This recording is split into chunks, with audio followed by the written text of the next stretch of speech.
Hi everybody, I'm Grace Martin, and today I am going to make a grilled cheese for Colan's grilled cheese challenge.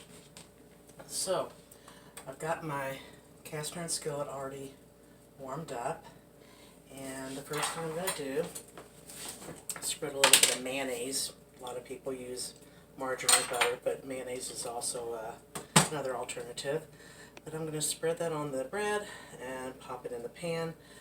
I have to wait and see what else I'm going to put on here. Okay, there we go, hearing that sizzle. Now, next, I have some grated gruyere cheese.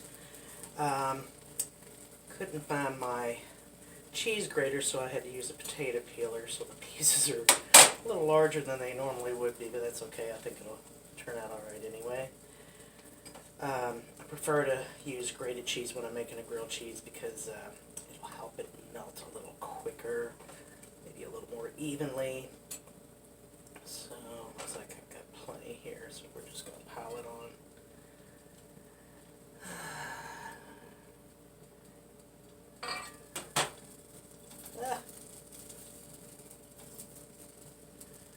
That is a problem with grated cheese, keeping it from falling off of your bread. It's in the pan. There we go, good. Alright, now, next thing I'm going to do is I'm going to take some blueberry preserves. And again, this is just going to be a smidge. I don't want a whole lot. I don't mind sweets, but sometimes less is better.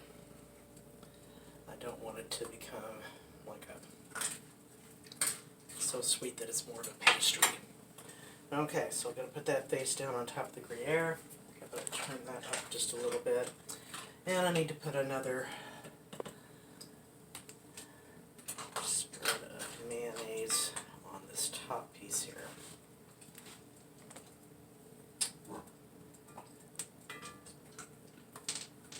Okay, looks pretty good.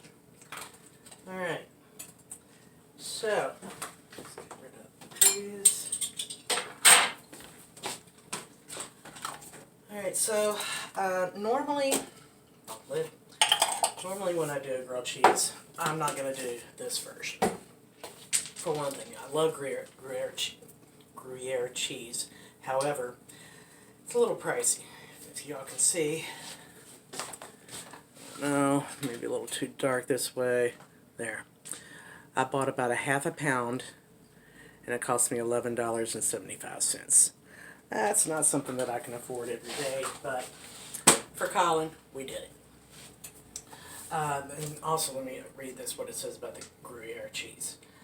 It's a Swiss classic and American favorite, aged in our caves to 12 months.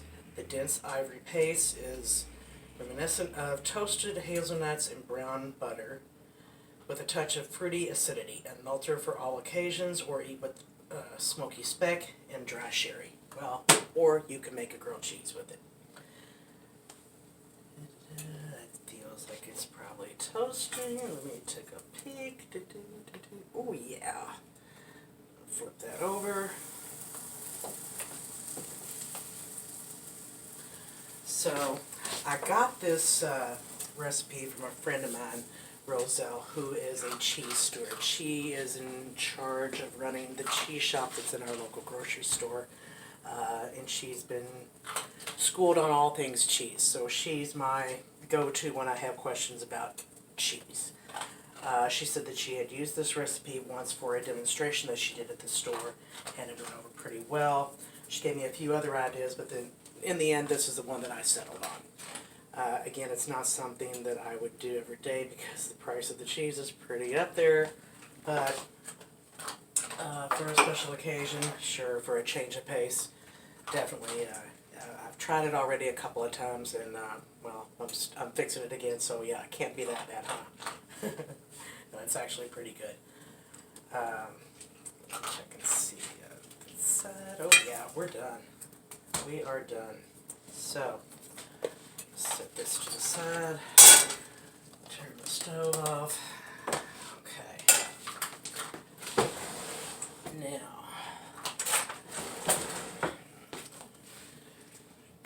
this.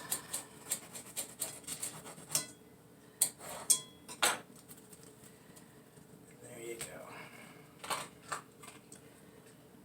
I will say probably I should have heated it just a little bit longer. The cheese could be a little bit more melted, but hey, I'm going to eat it anyway, so.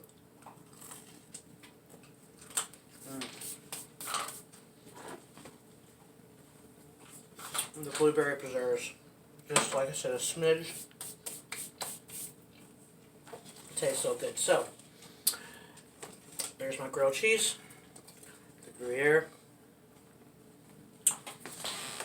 with the blueberry preserves on, oh, I didn't mention, on a brioche bread. That's all, guys. See ya.